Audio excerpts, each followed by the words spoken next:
Soyez bénis. Nous allons commencer ce matin. Est-ce qu'on est prêt? Pourquoi tout chrétien, on peut baisser le son?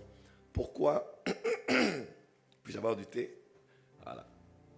J'ai beaucoup travaillé et je commence à nous qu'après avoir fait beaucoup de travail. Donc je crains beaucoup pour ma voix. Je crains beaucoup pour ma voix et je crains beaucoup pour ma voix. On viendra le faire ici, ne t'inquiète pas, tu peux rester là. Voilà. Voilà. Que Dieu soit glorifié. Pourquoi tout chrétien doit rechercher sa délivrance?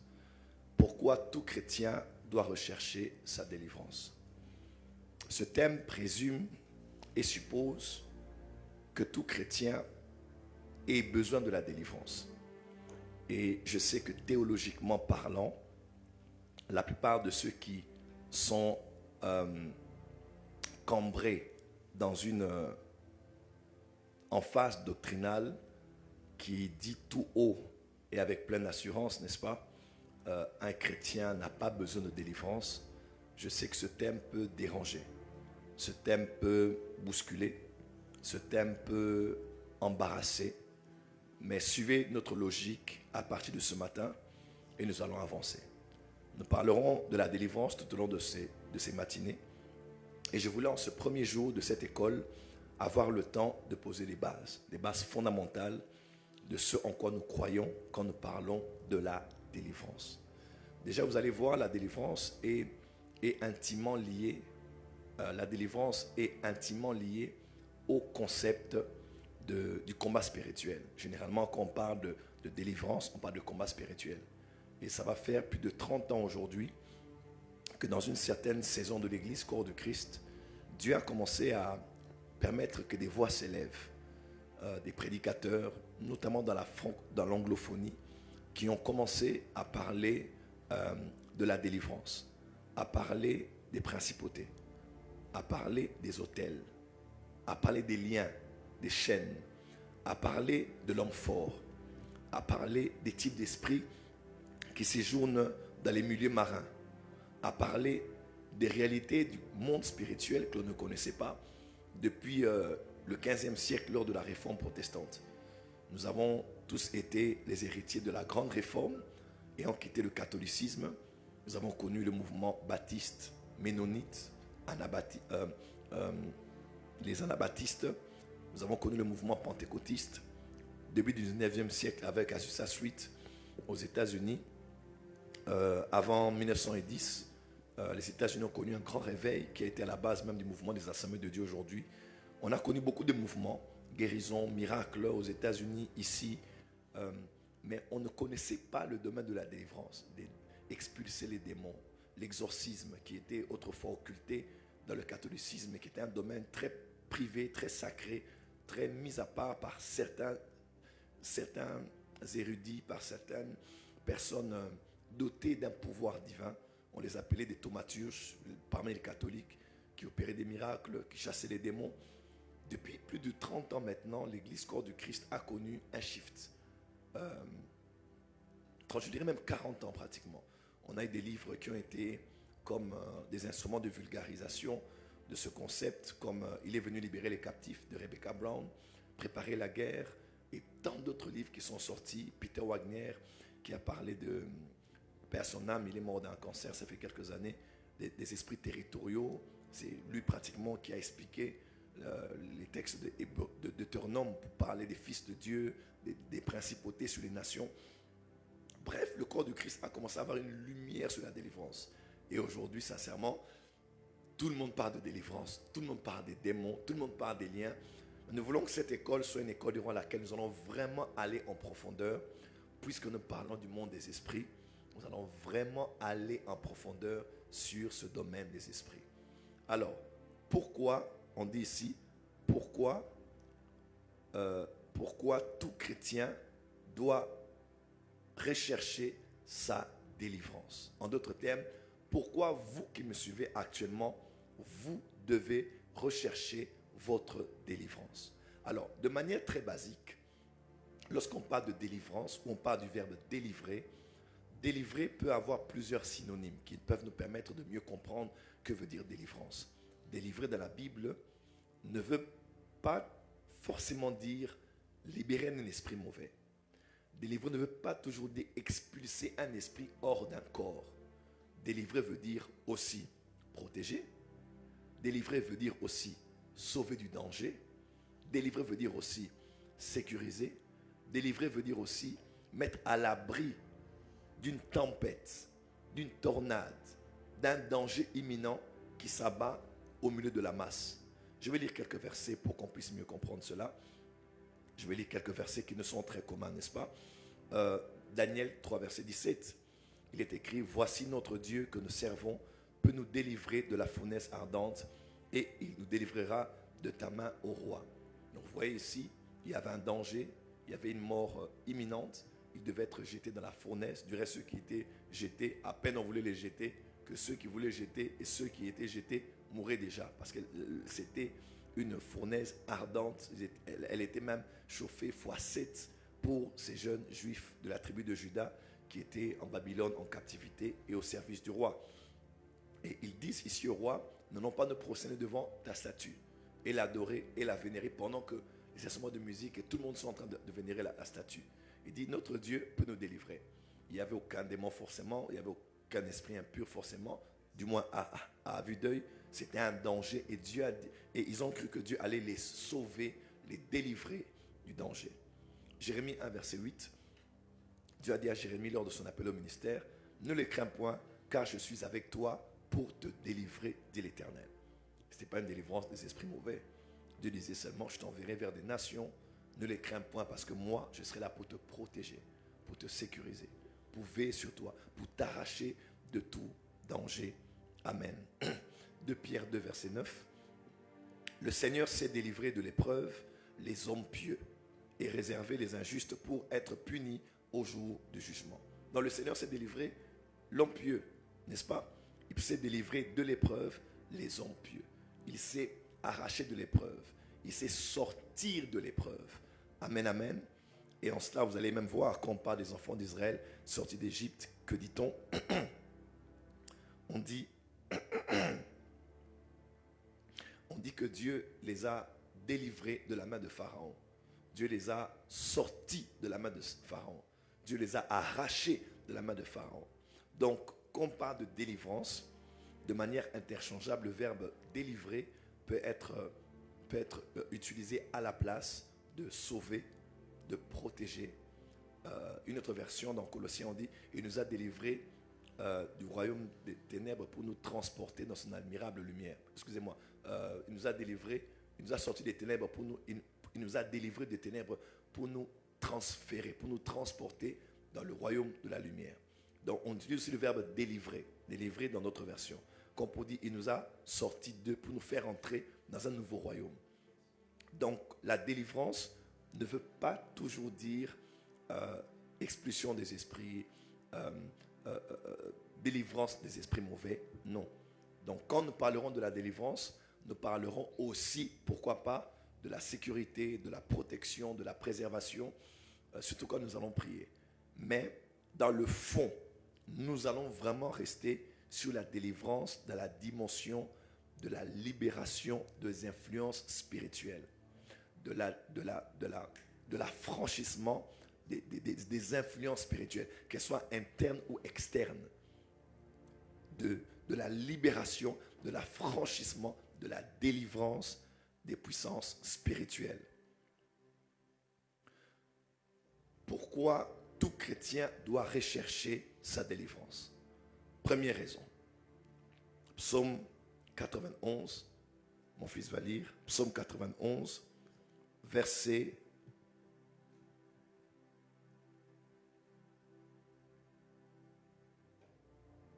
11 jusqu'au verset 16. Pourquoi tout chrétien doit-il rechercher sa délivrance? Première raison. Psaume le chapitre 91, le verset 11. Bien, psaume 91 aussi, pour ceux qui sont du côté de la France. Car il ordonnera à ses anges de te garder dans toutes tes voies. Je décrète et déclare qu'aujourd'hui et tout au long de Hanouka, pas d'incident, pas d'accident, parce que Dieu ordonne à ses anges de te garder dans toutes tes voies. Tu sortiras le matin protégé, tu rentreras le soir protégé. Au cas de ceux qui sont attachés à toi, ne resteront en chemin après un accident, ne seront hospitalisés après un accident. Amen. Yes. Je décrète et déclare sur les 1000 personnes qui suivent et partagent ce live, dans le nom de Jésus, Amen. préservation à cause du ministère des anges, Yes. sécurité à cause du ministère des anges. Amen. Tu Yes. ne marches pas sur la terre ferme, tu marches dans l'espace parce que les mains des anges te portent Yes. dans ton allée, et dans ton arrivée et dans ton retour. Amen. Au nom de Jésus. Amen. Amen. Continuez. Ils te porteront sur leurs mains, de peur que ton pied ne heurte contre une pierre. Yes. Tu marcheras sur les lions et sur l'aspic. Yes. Tu fouleras les lionceaux et les dragons. Yes. Puisqu'il m'aime, je les délivrerai. Je les protégerai, puisqu'il connaît mon nom.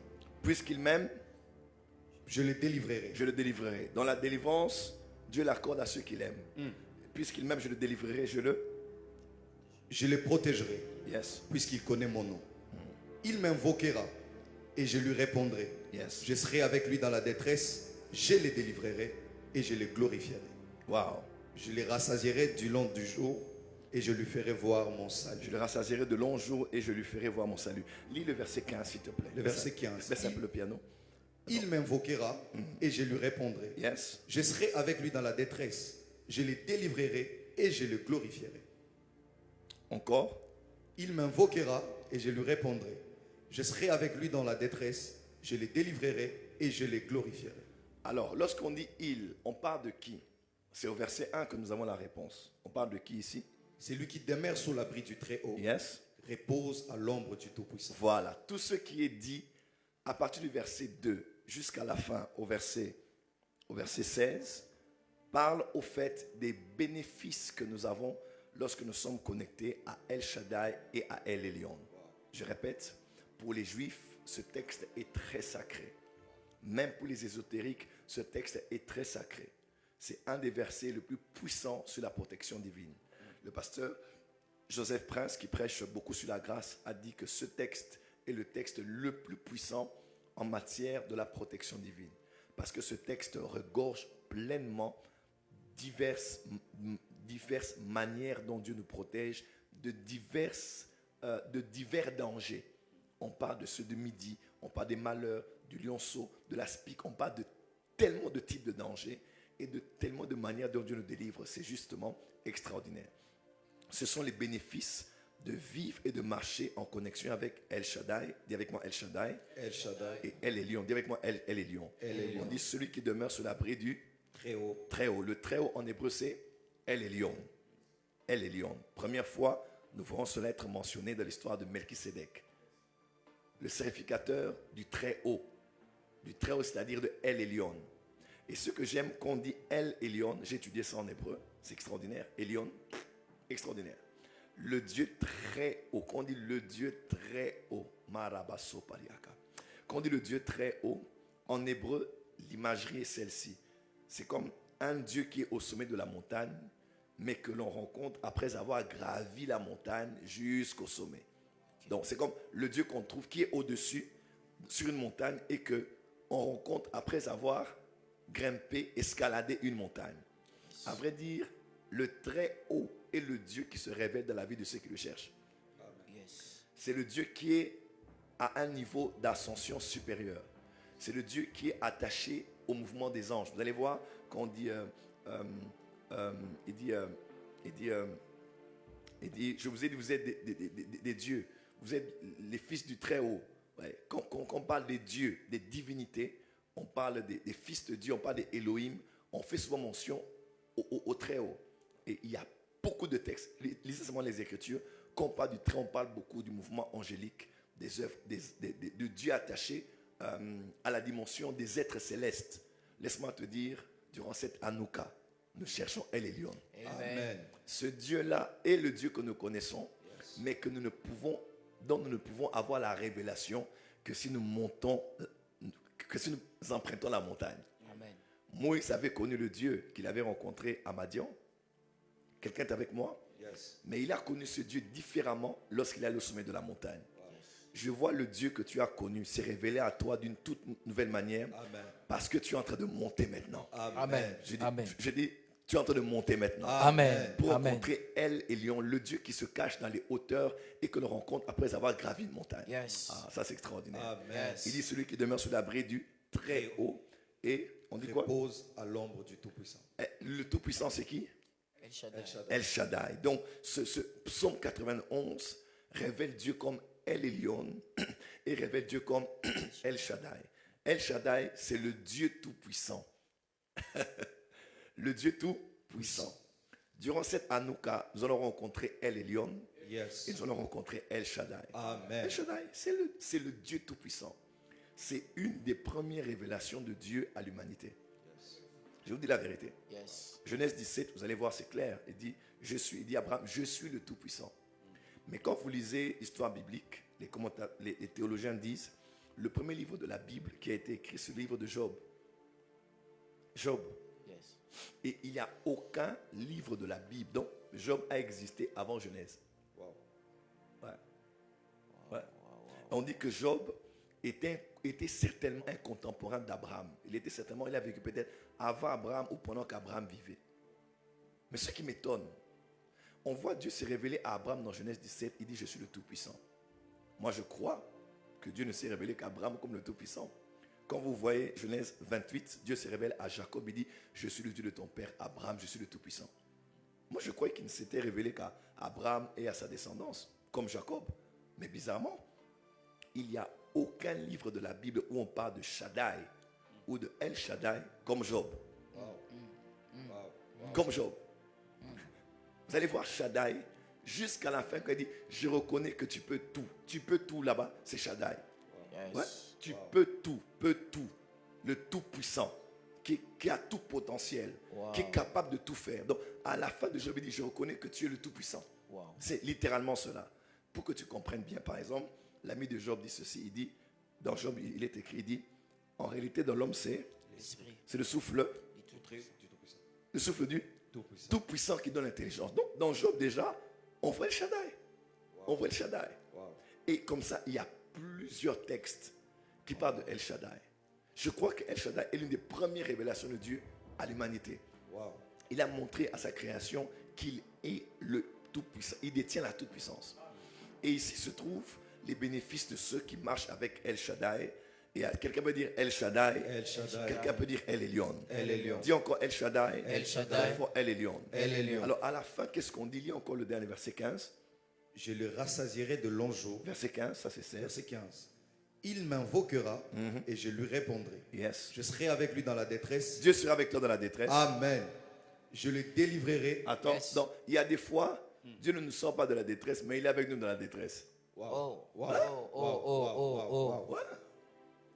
Dieu peut t'arracher de la détresse comme les amis de Daniel, mais Dieu peut te rejoindre dans la fosse au lion comme dans la vie de Daniel. Wow. Il y a des cas durant lesquels Dieu vraiment, il te sort d'un problème. Amen.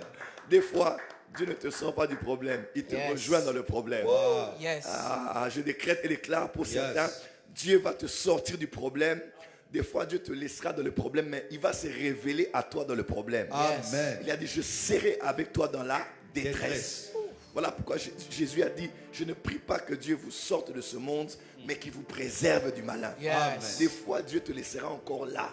Mais là, il va humilier tes adversaires. Oh, yes. Là, il va te justifier. Oh, Il yes. va te laisser là pour que parmi les lions, tu sois dans la fosse au lion Yes. et que tu n'entres pas dans la gueule du lion. Amen. Donc tu entres dans les Amen. problèmes, mais il ne te tue pas. Tu passes par les eaux, il ne te submerge pas. Amen. Tu passes par le feu, il ne te consomme pas. Alléluia. Wow, Parce wow, que Dieu wow, te wow. rejoint dans le feu. Quelqu'un peut dire Amen très fort. Amen.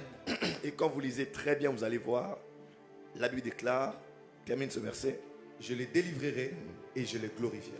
je le délivrerai et je le glorifierai. Waouh! Je le délivrerai et je le glorifierai. Prophète Joël, pourquoi tout chrétien a-t-il besoin de la délivrance? Parce qu'il y a une promesse ici. Je le délivrerai et je le glorifierai. Le même Dieu conjugue deux verbes sur la vie des siens. Il dit, je le délivrerai et je le glorifierai. Il y a d'abord le verbe délivrer et ensuite il y a le verbe glorifier. Lorsque Dieu opère de la délivrance, il finit par opérer de la glorification. Et avant la glorification, Dieu d'abord commence à opérer par la délivrance. Parce que Dieu ne glorifie que celui qu'il a délivré. Et ne peut être glorifié que celui qui a été délivré. Aujourd'hui, Dieu t'a promis d'énormes choses, une gloire incroyable dans ta famille, dans ton ministère, dans tes affaires et dans ta destinée. Mais tu te poses la question, pourquoi je ne vois pas la gloire? Dieu dit, tu ne peux voir la gloire avec les chaînes. Tu ne peux voir la gloire avec les liens. Tu ne peux voir la gloire avec des choses qui te réclament. Avant de te glorifier, je vais d'abord te délivrer. Pourquoi Dieu veut te faire passer par la délivrance?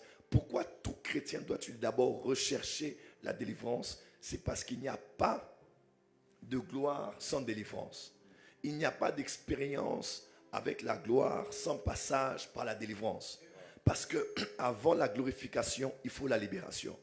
Je répète, avant la glorification, il faut la libération. Yes. J'insiste, avant la glorification, il faut la libération. C'est quand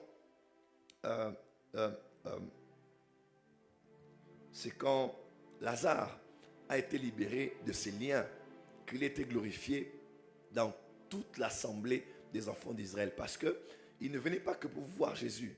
Il venait aussi voir Lazare que Jésus avait ressuscité les morts. Donc il y avait une telle gloire dans sa vie. Il avait une telle renommée à cette époque. Mais avant de passer par la gloire, il devait d'abord être délivré de la mort et délivré de ses liens. J'aimerais dire à quelqu'un, pourquoi tout chrétien doit avant tout rechercher sa délivrance? Première raison, c'est parce qu'il n'y a pas de gloire sans délivrance. Il n'y a pas d'élévation sans délivrance. Il n'y a pas de promotion sans libération. Tu dois d'abord passer par la délivrance avant de vivre une grande gloire. Et moi, je suis le témoignage vivant d'un ministère qui a connu la vie, qui a connu la mort et qui a connu la résurrection. Et pendant ma mort, la transition entre ma mort et ma résurrection a été faite par le passage de la délivrance. Et en matière de délivrance, il n'y a pas de honte. En matière de délivrance, il n'y a pas de tabou. Parce que tant qu'on continue à cacher, on va préserver le pouvoir de la spiritualité qui est en exercice. C'est pour ça qu'il est écrit dans Proverbe 28, verset 13, il déclare, celui qui cache ses transgressions ne prospère pas. Donc il n'y a pas d'avancement tant qu'on cache les transgressions. Parce que des fois, le ralentissement, le retard, le blocage de la vie est en fonction de ce qu'on cache. Oui, oui. Ce n'est pas toujours le péché. On dit, celui qui cache ne prospère pas. Mais celui qui les avoue, qui les expose et les délaisse, obtiendra miséricorde. Excusez-moi.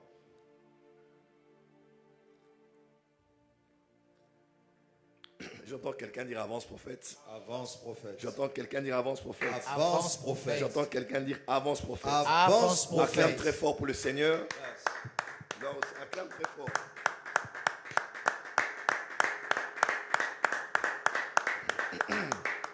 Je parlais de quoi ici? De la délivrance. De la délivrance. Je disais quoi précisément? Qu'il n'y a pas de glorification sans délivrance. Il n'y a pas de libération, il n'y a pas de glorification sans délivrance. Amen, amen. Amen. Donc vous devez d'abord passer par la délivrance avant de vivre la glorification. Et moi j'ai vécu cela, je peux vous garantir, en matière de délivrance, on ne cache pas, on ne voile pas. Parce que si plus tu caches une chose, plus tu gardes son pouvoir, en fait, une chose cachée et puissante. Le pouvoir d'une spiritualité, que ce soit le péché, que ce soit la puissance, c'est quand elle est cachée. Un homme qui livre tous ses secrets diminue le pouvoir de ce qu'il a. Je parlais avec quelqu'un hier qui me disait, mais il y a tel prédicateur sur Internet qui parle beaucoup de la spiritualité maintenant. J'ai dit, ça, c'est pas un problème. J'ai dit, le grand problème maintenant, c'est qu'il y a des choses qu'on ne dit pas en public. Parce qu'une fois que quelqu'un dit des choses en public, surtout des choses profondes et secrètes, cette chose-là perd de pouvoir. Ah, oui, oui. Les choses profondes ne se disent pas en public, ça se dit en privé. Une fois qu'une chose est exposée, elle perd de son pouvoir. Ouais. C'est comme ça qu'on dit par exemple qu'il y a des loges occultes comme la franc-maçonnerie et on pense que la franc-maçonnerie c'est ce qu'on voit dans les émissions. Pas du tout. Vous voyez? Parce que quand on dit occulte, quelque chose qui est occulte, il est vraiment, vraiment caché et limité à une certaine élite. Donc vous devez savoir que une fois qu'une chose est exposée, son pouvoir est totalement détruit. C'est pour ça que c'est important quand on enseigne sur la délivrance de donner des témoignages, d'exposer ce que Satan fait afin de prédisposer le peuple de Dieu à vivre une libération, car les choses qui les dérangent ont été exposées par l'enseignement. Quelqu'un peut dire Amen? Amen. Dis Amen très fort que je te suis. Amen. Donc pourquoi tout chrétien doit-il chercher la délivrance? Premièrement, parce que Il n'y a pas il n'y a pas de glorification. sans délivrance. Il n'y a pas de glorification sans libération. Deuxième raison pour laquelle tout chrétien doit chercher sa délivrance, écrivez avec moi, c'est parce que Dieu est le Dieu des délivrances. Voilà. Parce que Dieu est le Dieu des délivrances. Lisez avec moi Psaume 100. Psaume 68, verset 20. Psaume 68, verset 20. Psaume 68, le verset 20. La Bible déclare: Yes. Dieu est pour nous le Dieu de délivrance, et l'Éternel, le Seigneur, peut nous garantir de la mort. Première raison pour laquelle tout chrétien doit rechercher la délivrance, c'est parce qu'il n'y a pas de glorification sans libération. Donc c'est une condition sine qua non, un passage obligé avant d'être élevé. Deuxièmement, pourquoi tout chrétien doit rechercher la délivrance? Parce que le Dieu que tu sers et que tu cherches est le Dieu des délivrances. La nature de Dieu même, son essence, c'est un Dieu qui sauve. C'est un Dieu qui libère. Voilà pourquoi le nom de Dieu, vous savez que Dieu a un nom, vous le savez? Dieu n'a pas trois noms, Dieu a un nom. Il y a ce qu'on appelle les attributs de Dieu, les fonctions de Dieu, mais aussi ce qu'on appelle le nom de Dieu. Les parents de Samson posaient la question à l'ange en disant: dis-nous quel est ton nom, afin que lorsque la parole s'accomplira, qu'on puisse t'adorer. Parce que pour adorer une divinité, il faut qu'elle soit identifiée. Il faut connaître son nom. On parle quelque part dans des apôtres d'un lieu où les gens, voulant ne pas être blessés, une divinité, ont mis un autel au nom d'un Dieu inconnu. Ils ont dit, bon, au cas où il est là, peut-être on ne sait pas, on fait seulement, tu vois. Mais ils n'avaient pas son nom. Ils ont juste créé quelque chose. Au cas où un autre existerait, son autel est là. Quelqu'un me suit? Parce qu'on n'adore pas un Dieu sans connaître son nom. Parce qu'une divinité est attachée à son nom. Qui prononce son nom, prononce ses attributs. Qui prononce son nom, prononce sa nature. Qui prononce son nom, l'appelle. L'appelle. Parce que tout commence par la révélation du nom. On ne pouvait pas appeler un chien tant qu'on ne l'avait pas nommé. C'est pour ça que Dieu avait dit, je les ai tous créés, mais nul ne peut t'obéir. Il faut que tu les donnes les noms. Et il a fait passer tous les animaux afin qu'Adam puisse les nommer. Il y a une puissance dans le nom. Et l'ange a dit, ce nom est merveilleux. Je ne vais pas te le dire maintenant, ce nom est merveilleux. Et au temps marqué, l'ange a dit, il s'appellera Jésus. Il s'appellera Jésus. Car il sauvera son peuple de ses péchés. Oh. Ceux qui doutent que Jésus est Dieu, là, vous m'étonnez. L'ange a dit, car il sauvera son peuple de ses péchés. Donc celui qui naîtra là, il sauvera son peuple. Donc le Dieu d'Israël qui disait mon peuple, qui a délivré son peuple, il est venu dans la chair. Jésus n'est pas que le Fils de Dieu. Jésus n'est pas que Dieu. Jésus est le Dieu d'Israël. Vous n'avez pas compris? Jésus n'est pas que Dieu. Jésus n'est pas que le Fils de Dieu. Jésus est aussi le Dieu d'Israël. Le Dieu d'Israël qui s'était révélé à eux, des fois même par l'ange de l'Éternel. Ce Dieu-là est venu en chair. Et il s'appelle Jésus-Christ. C'est ainsi qu'il est né parmi eux comme un juif. Pour les sauver parce qu'il est venu sauver son peuple de ses péchés. Alors, à part son peuple, qu'on dit sauver son peuple, sauver, c'est Yeshua. C'est l'Éternel qui sauve. En fait, le nom de Dieu, c'est le nom du salut. Le nom de Dieu, c'est le nom de la délivrance. Le nom de Dieu, c'est le nom de la libération. Parce que là où on parle de Jésus, on parle du salut. La Bible a un thème. Non, la théologie de la Bible, c'est la christologie. La théologie de la Bible, c'est la soteriologie. Le centre de la Bible, c'est le salut. Quelqu'un est avec moi? C'est le salut. C'est le salut. Et le salut en quoi? Le salut en son nom.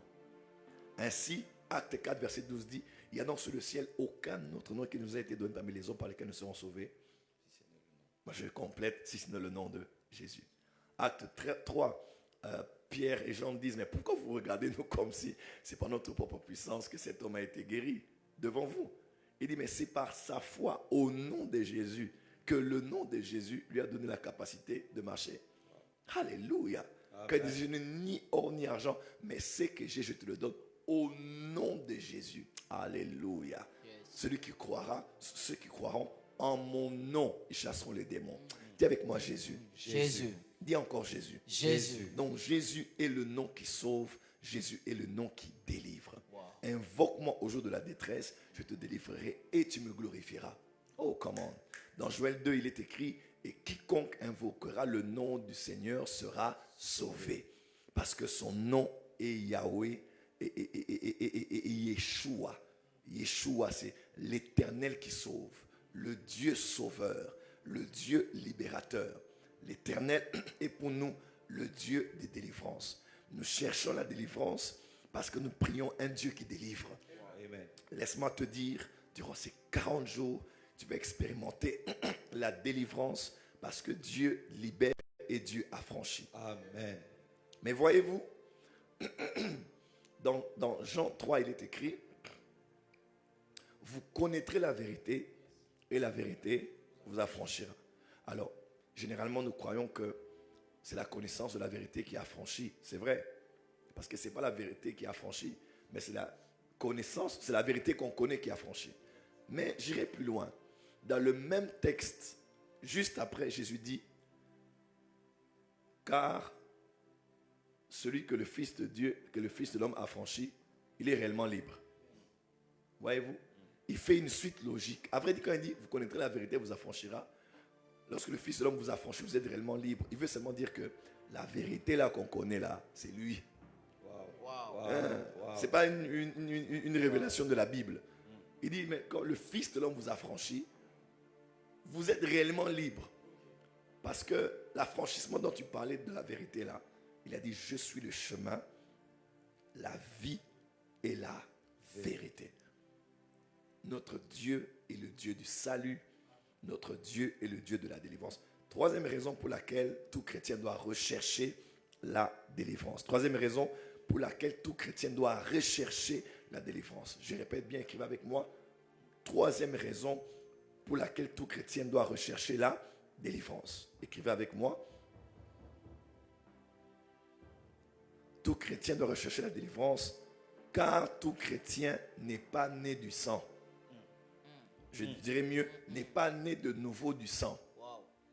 Jean 1, verset 10, 11, 12, 13, 4, 13. Jean 1, verset 10 à 13. Pourquoi tout chrétien doit rechercher la délivrance? Parce que tout chrétien n'est pas né du sang. Voilà.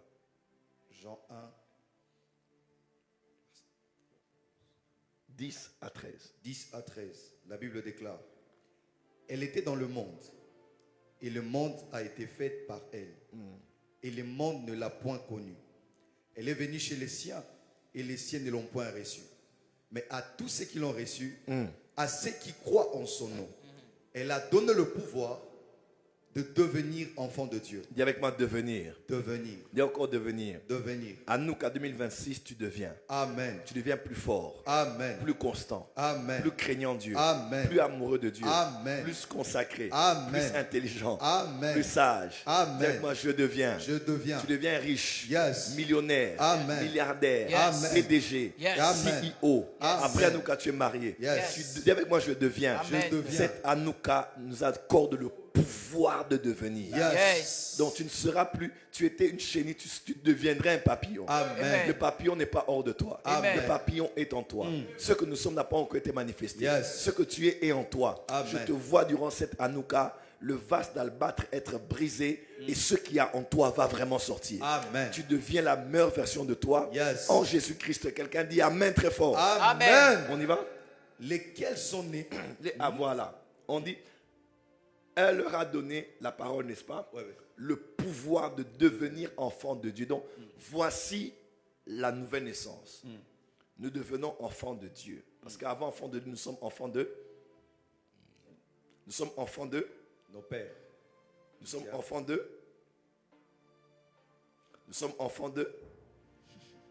Vous avez répondu, c'est clair. On dit pour devenir enfant de Dieu. Ça veut dire toute création de Dieu, en fait, toute créature de Dieu n'est pas un enfant de Dieu. Ok. Tout être humain en naissant n'est pas un enfant de Dieu. On ne naît pas enfant de Dieu, on devient enfant de Dieu. Quand certains vous disent, ne nous jugez pas, nous sommes tous des enfants de Dieu, c'est faux. Vous n'êtes pas enfant de Dieu. On devient enfant de Dieu. Je suis à l'école, j'ai le baccalauréat. Dès que j'ai mon diplôme, je peux devenir universitaire. Sans avoir acquis ce document, je ne peux donc devenir universitaire. Parce que c'est ce document qui me rend éligible à l'université. Voyez-vous, on ne devient pas enfant de Dieu, n'est pas enfant de Dieu qui le veut. On ne naît pas, on devient. Quand on accepte la parole, elle nous donne le pouvoir de devenir enfant de Dieu. Alors, quand nous ne sommes pas enfants de Dieu, la réponse est là. Nous sommes enfants de nos pères, c'est-à-dire que nous sommes nés de nos pères. Dans 1 Pierre, il est écrit, ce n'est pas par l'or, par l'argent, par les choses périssables que nous avons été rachetés de notre nouvelle manière de vivre que nous avons hérité de nos parents, mais par le sang précieux de Jésus comme d'un agneau sans tache. Donc, ce que nous avons hérité de nos pères, parce que nous sommes enfants de nos pères, nous avons pour origine nos pères, ceux qui nous ont donné la vie dans la chair. Deuxièmement, nous sommes enfants de Satan. Oui, celui qui n'est pas enfant de Dieu est enfant de Satan. Tu peux être enfant de Satan tout en étant une créature de Dieu. Jésus a dit, vous avez pour père le diable. Clair. Puisque vous vivez dans le mensonge, et votre père c'est le diable. En d'autres termes, tout celui qui n'est pas enfant de Dieu est enfant du diable. Donc, ma soeur, toi qui veux aller vraiment épouser cet homme, parce qu'il est gentil et il n'est pas chrétien, puisque tu veux épouser un païen, un homme qui n'est pas enfant du diable, puisque Satan c'est son père, donc ton beau-père sera le diable. Une femme qui se marie à un païen a pour beau-père le diable. Tu peux dire qu'il est gentil, il ne t'empêche pas d'aller prier. Si tu vas apaiser ta conscience, il est même mieux que certains chrétiens que je vois. Lui au moins il n'est pas hypocrite. On n'est pas sauvé par nos bonnes œuvres. Dans Ésaïe, il est écrit que toutes nos œuvres sont comme un vêtement souillé. C'est pas parce qu'il fait du bien, il est gentil, il ne triche pas, il reste à la maison, il ne t'empêche pas d'aller à l'église, qu'il est sauvé. On n'est pas sauvé par nos bonnes œuvres. 1 Éphésiens 2, verset 4. Nous sommes sauvés par la grâce de Dieu au moyen de la foi en Jésus-Christ et non sur les principes des œuvres afin que personne ne se glorifie. Donc, un homme qui épouse une femme qui n'est pas chrétienne a pour beau-père le diable.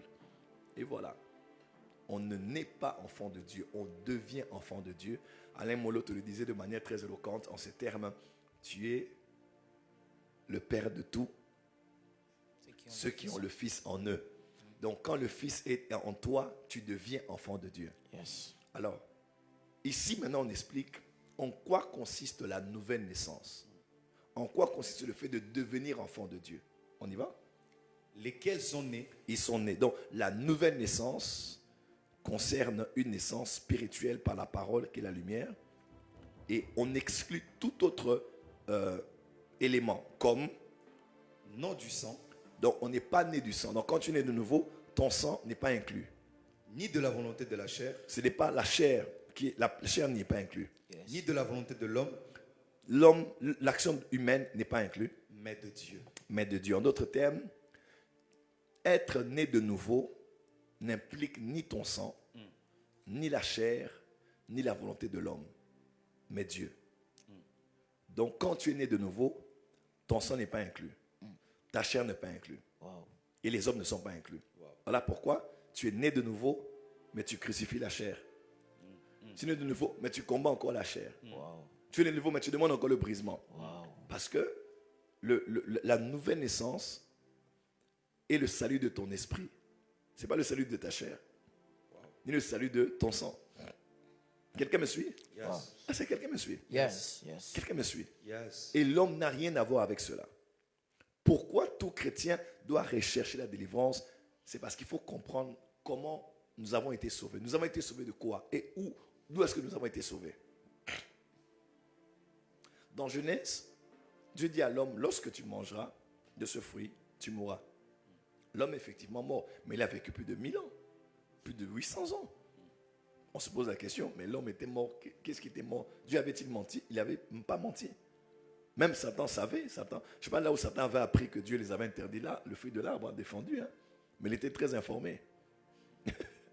J'aimais une chose que le pasteur Jonathan Kambo prêchait. Il a dit un des grands problèmes d'Adam, c'était aussi parce qu'il était indiscret. Ouais. Comment est-ce que Satan a su cela? Vos instructions prophétiques reçues personnellement, comment le serpent a appris ça? Dis à ton voisin, garde tes instructions. Garde tes instructions. Dis à ton voisin, garde tes recommandations. Garde tes recommandations. Toi, Dieu te dit quelque chose, comme Delilah, tu commences à livrer tes secrets. Garde tes instructions. L'homme était effectivement mort. Mais qu'est-ce qui était mort en lui? 1 Thessaloniciens 5, verset 23. Que le Dieu de paix sanctifie votre être tout entier, esprit, âme et corps. Dis avec moi, je suis esprit, Je suis Esprit, âme et corps. et corps. Encore esprit, Esprit, âme âme et corps. et corps. Plus fort, esprit, esprit, âme âme et corps. et corps. Il dit votre être tout entier. Donc vous êtes un être tout entier. Le tabernacle était une tente tout entière. Elle était parvis, lieu saint, lieu très saint. Je n'aime pas trop ce qu'on dit, je suis un esprit, j'ai une âme, je suis dans un corps. Je suis vraiment esprit, je suis âme, je suis corps. Parce que toutes ces parties font de moi ce que je suis. Bien qu'en réalité, en moi, c'est d'abord mon esprit. Parce que c'est l'esprit qui a été créé en premier. Quelqu'un me suit? Amen. Genèse 1, 26, 27. Faisons l'homme à notre image, à notre ressemblance. Dieu a créé l'homme et la femme. Il les a créés esprit, bara, créé à partir du néant. Chapitre 2, à partir du verset 4, 3, 4. Il est écrit, Dieu forma l'homme de la poussière de la terre. Dieu a, Yatsar, il a créé à partir d'une matière. Il a pris la terre, il a retroussé les manches, il a mis une salopette. Dieu, le Dieu saint, il s'est sali les mains, il a utilisé l'argile, il a formé l'homme. Donc, chapitre 1, il crée l'esprit. 2, il forme le corps, le Adama, la matière, l'argile, et il souffle le Neshama, il souffle le souffle de vie, et l'homme devient une âme vivante. Et l'homme, esprit, âme et corps. Dis avec moi, âme, âme, esprit, esprit, corps. corps, Corps, âme, et esprit. Alors quand l'homme Adam était mort, qu'est-ce qui était mort en lui? Ce n'était pas son corps parce qu'il a vécu encore plus de 500 ans. Ce n'était pas son âme parce qu'il réfléchissait, il parlait, il pensait, il ressentait. Même la honte qu'il a eue après la chute. Parce qu'il avait une âme, il avait des émotions. Ah, c'est dans son esprit qui était mort. Comme son esprit était mort, l'esprit était mort parce qu'il était séparé de Dieu. L'âme existait, vivait et le corps. Et l'esprit vivait mais en étant séparé de Dieu. Voilà pourquoi on appelle ça la mort spirituelle. Alors quand Jésus vient nous sauver, il sauve quoi? Mais il sauve exactement la partie qui était morte. C'est ainsi qu'on parle de la régénération de l'esprit. Votre esprit a été récréé. Celui qui est en Christ, il est une nouvelle création. Le jour où tu nais de nouveau, tu as la même âme. Si on commence à chanter maintenant une chanson profane que tu connaissais, tu la termineras. Tu termineras le couplet. Ton âme est toujours là. Ton corps est le même. Tu n'as pas pris du poids quand tu as reçu Jésus. C'est ton esprit. C'est ton esprit qui est régénéré, qui est sauvé. La nouvelle création, c'est où? C'est ton esprit. C'est ton esprit. Ton esprit est récréé. Ton esprit est régénéré. Ton esprit est sauvé. Mais ton âme ne l'est pas. Et ton corps ne l'est pas non plus. Pourquoi tout chrétien doit-il rechercher la délivrance? C'est parce que la nouvelle naissance n'inclut pas le sang. Et quand on parle du sang, on parle généralement de l'âme. Parce que l'âme de toute chair habite dans le sang. Quand quelqu'un a une hémorragie, le sang, il se vide de son sang, on dit il a rendu l'âme. L'âme est-elle physique? Non, elle est spirituelle. Le sang est-il physique? Bien sûr, c'est un liquide. Alors quel est le lien entre l'âme qui est spirituelle et le sang qui est liquide? Parce que l'être humain est un être spirito-matériel. Donc il a âme et esprit qui sont des dimensions immatérielles. Il y a le corps qui est fait de matière. Quelqu'un est avec moi? Donc l'homme est spirituel. Dis avec moi spirito-matériel. spirito-matériel. Dis avec moi spirito-matériel. Spirito-matériel. Alors, quand tu es né de nouveau, c'est cette partie de toi qui était morte qui est récréé, qui est sauvé. Ton âme est en train d'être sauvée selon Jacques 1, verset 21. Et ton corps sera sauvé, 1 Corinthiens 15, lorsque le corruptible revêtira l'incorruptible. Nous serons transformés. Ce corps sera comme le corps de Jésus après la résurrection. Nous serons transformés. Prophète, qu'est-ce que tu veux dire par là? Je vais juste vous dire, même après la nouvelle naissance, vous avez encore le sang de votre famille. Voilà pourquoi votre âme n'est pas changée du jour au lendemain.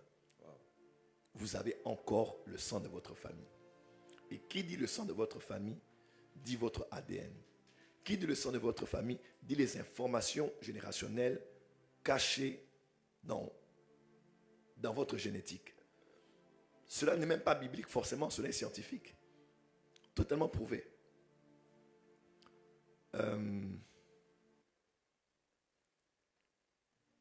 Les enfants finissent par devenir comme le sont leurs parents.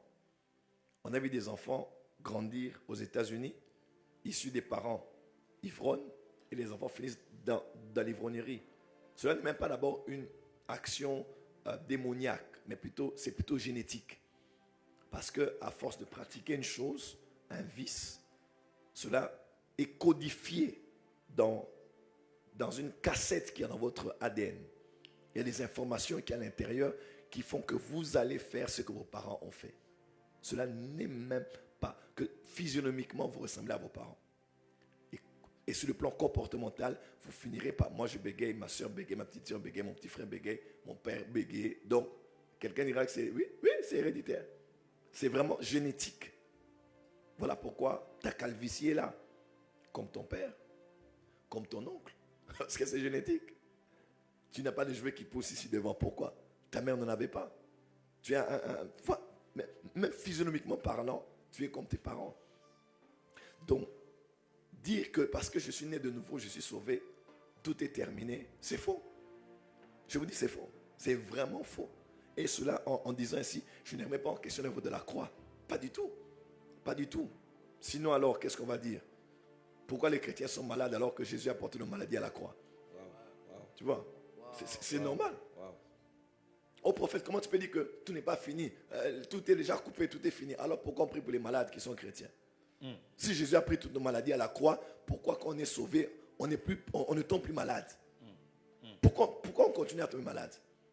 Parce que les gens confondent ce que Dieu nous a donné et ce qu'on doit recevoir.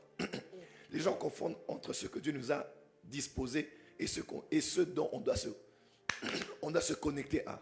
Excusez-moi.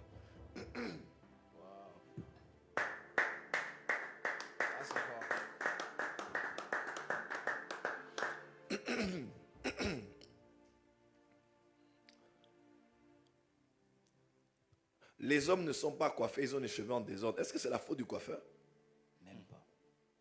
Les gens ont des vêtements sales à la maison, tachés. C'est la faute du savon? Non. Le savon existe. On ne va pas commencer à dire, oh non, tout ça, pourquoi mes vêtements sont sales? Le savon a déjà été créé. L'eau existe. C'est à toi de prendre tes vêtements sales et d'aller utiliser le savon pour nettoyer tes vêtements. Et ce n'est pas parce que le savon existe que tes vêtements sont d'ores et déjà propres. Ce n'est pas parce que Jésus t'a sauvé que toute ta vie est déjà bien. Pas parce que la croix est là que tout est déjà ok. Non, regarde ta vie. Regarde ta vie. Regarde même toi-même ta vie. Tu vois. Donc tu ne diras pas que la croix est une farce. La croix est fausse parce que ta vie n'évolue pas. Non. Nous t'enseignons la délivrance pour te permettre de comprendre qu'est-ce qui s'est passé à la croix, de comprendre les acquis de la croix afin de prendre le savon. Come on. Et d'appliquer le savon sur toi pour que tu sois délivré de toute forme de souillure et d'impureté. Quelqu'un peut dire amen très fort. Amen. Voilà pourquoi nous prêchons la délivrance. Pour que tu regardes ton état en rapport avec les Saintes Écritures et que tu voies où te connecter à la croix pour utiliser le tout est accompli dans l'accomplissement pratique de ta vie de tous les jours. Ton sang n'a pas été changé quand tu es de nouveau. Tu as le sang de ton père, le sang de ta mère, le sang de ceux de votre lignée et ton sang n'a pas du tout changé. Ton père divorcé, tu divorceras. Ta mère a eu beaucoup d'enfants avec beaucoup d'hommes, tu en auras. Ne pense pas que c'est un jeu. Et au-delà du génétique, une fois que le génétique est activé par une pratique connue de nos ancêtres, les esprits maintenant qui avaient derrière leur vie vont commencer à venir et opérer avec nous. Parce qu'une action peut être une porte d'entrée à des actions démoniaques, à des actions spirituelles. Ainsi, je ne buvais pas, mais quand j'ai commencé à prendre un tout petit peu, alors que ma mère buvait terriblement, j'ouvre la porte maintenant à l'esprit d'ivrognerie. Wow. Au début, ce n'était que boire, ce n'était pas un esprit. Mais quand j'ai commencé à faire ce qu'elle faisait, j'ai ouvert maintenant la porte à un esprit qui m'emmène à ne plus être sobre, à perdre le contrôle, et qui boit, qui ment, qui boit, qui vole, qui boit, qui dépense comme il veut, qui boit, qui ne sait plus ce qu'il fait, parce que être ivrogne t'ouvre la porte à beaucoup de choses. Ne vous enivrez pas de vin, parce que cela vous conduira à la débauche. Voyez-vous, mais soyez au contraire remplis de la personne du Saint-Esprit. Quelqu'un peut dire Amen très fort. Amen. Tu as besoin de délivrance, parce que Dieu est le Dieu de délivrance, parce qu'il n'y a pas de glorification sans délivrance, et parce que ton sang n'est pas sauvé. Ouais. Ta chair n'est pas sauvée. Pourquoi Jésus a tout fait déjà à la croix, il est mort à la croix, on dit de pouvoir crucifier la chair. La chair n'est pas vaincue par la croix, mais par l'application de la connaissance de la croix dans notre quotidien, par une vie disciplinée, en accord avec la parole de Dieu. Quelqu'un peut dire Amen très fort? Amen. Dis avec moi, il n'y a pas de glorification. Il n'y a pas de glorification Sans libération. Sans libération.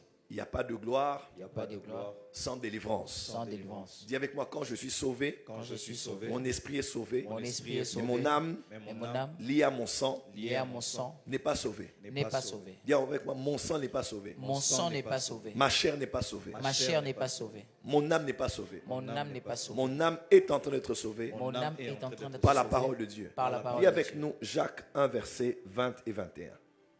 Jacques 1, 20 et 21. Jacques 1, 20 et 21. 1, versets 20 et 21. Car la colère de l'homme n'accomplit pas la justice de Dieu. C'est pourquoi, rejetant toute souillure et tout excès de malice, recevez avec douceur la parole qui a été... Là, c'est le verset 21. Le verset 21. Recevez avec douceur la parole qui a été plantée en vous. la parole qui a été plantée en et vous. qui peut sauver vos âmes. Et qui peut sauver vos âmes. Vos âmes ne sont donc pas sauvées. Waouh, waouh, waouh, waouh. Vos âmes peuvent être sauvées. Par quoi? Par la parole qui a été plantée en vous. Parce que l'âme est sauvée par la parole. Le sang est sauvé d'abord par la parole. Mes frères et sœurs, assiste à cette école de délivrance dès ce premier jour jusqu'au 21 février. La parole va sauver ton âme. Amen. Et l'âme se cache dans le sang. Écoute-moi, tout esprit qui n'a pas été fragilisé par la lumière de la parole va encore revenir dans le même corps où il a été chassé. Oui, oui. Tant qu'on ne t'a pas expliqué comment fonctionne un esprit, comment il travaille, on peut chasser cet esprit.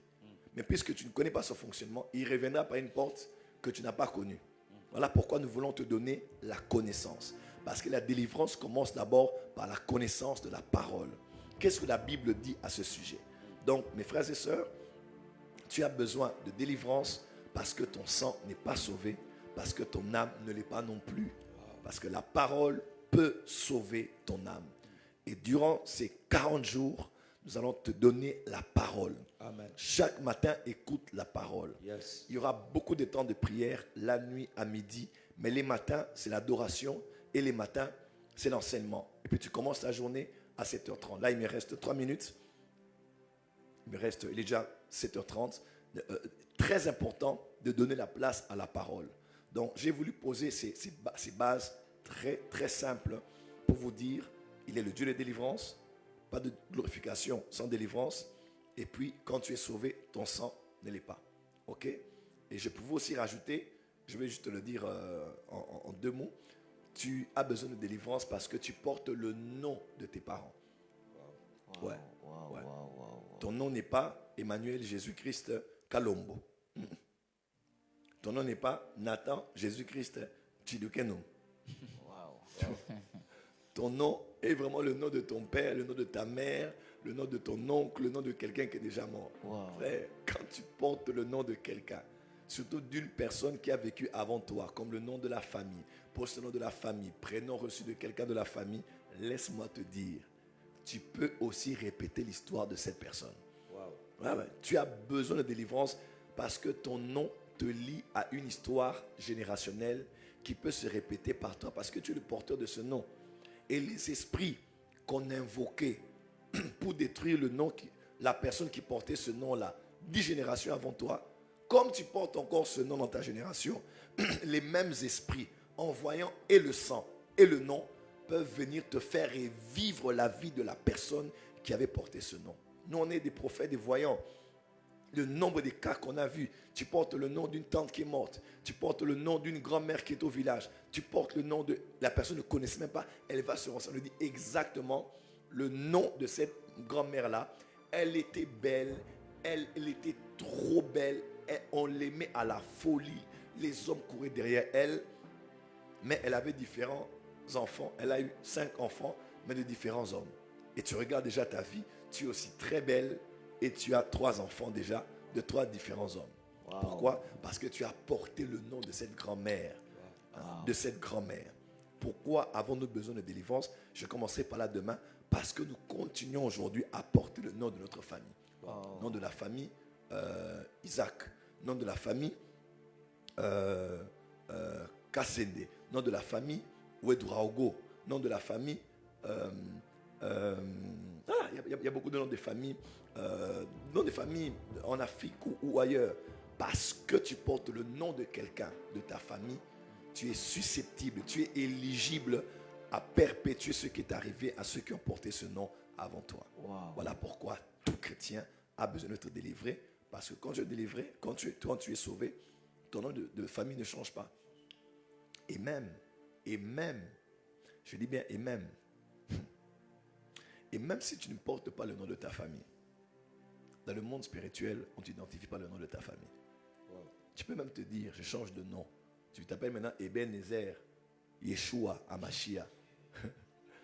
Mais tant qu'on n'a pas enlevé le pouvoir spirituel qui assure tous ceux qui sont liés à... Parce que quand les esprits te voient, ils connaissent ton nom. Ils voient les traces sur ton sang. Wow. Quelqu'un est avec moi? Tu peux même changer de nom, même changer de pays. Ils vont te connaître. Dans le monde spirituel, ils ne t'appelleront pas par ton nom là sur les papiers. Ils t'appelleront par le nom là. Le nom de ta famille. Parce que c'est ce nom-là qui t'identifie. Il faut qu'on prie. On acclame pour le Seigneur très fort. Il est 7h30. Nous allons clôturer ici. Père, merci pour la grâce que tu nous fais d'avoir entendu cet enseignement. Donne-nous la lumière afin de nous engager pleinement dans le processus de la délivrance. Bénis cette journée, sois-nous favorables en toutes choses. Au nom de Jésus. Amen. Amen. On nous met le code QR sur l'écran. Maintenant, vous avez été bénis ce matin. Voici pour vous une opportunité de s'aimer, déposer une offrande sur l'autel avant d'aller plus loin.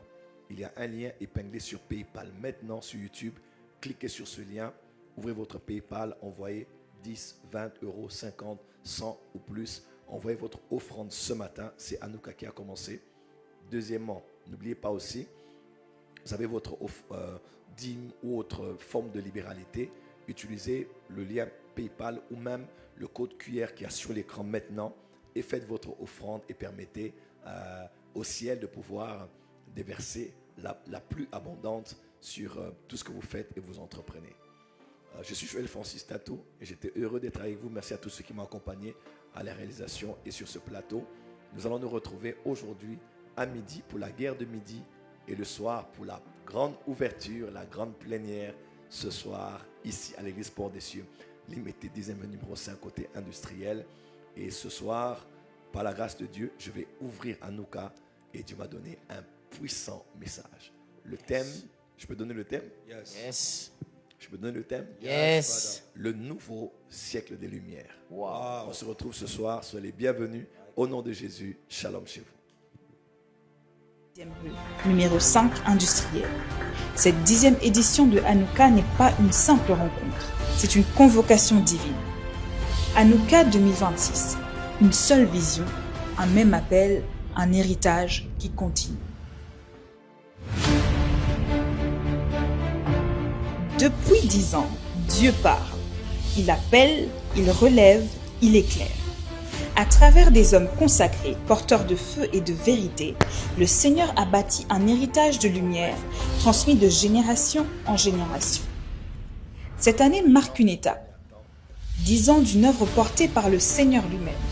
10 ans de feu, de prière et de transformation. Pour cette 10e édition, le Seigneur rassemble à nouveau ses serviteurs pour 40 jours de jeûne et de prière afin de comprendre et dominer le monde des esprits. Aux côtés du prophète Joël Francis Tatou, Dieu utilisera l'apôtre Léopold Mutombo, l'évêque Espérance Mbagati, l'apôtre Yves Castani, l'apôtre Alexandre Amazou et le prophète Philippe Mukoma. Du 14 janvier au dimanche 22 février 2026, chaque jour de 16h à 20h, à Kinshasa, Limité 10e rue, numéro 5 industriel. Cette 10e édition de Hanouka n'est pas une simple rencontre, c'est une convocation divine. Hanouka 2026, une seule vision, un même appel, un héritage qui continue.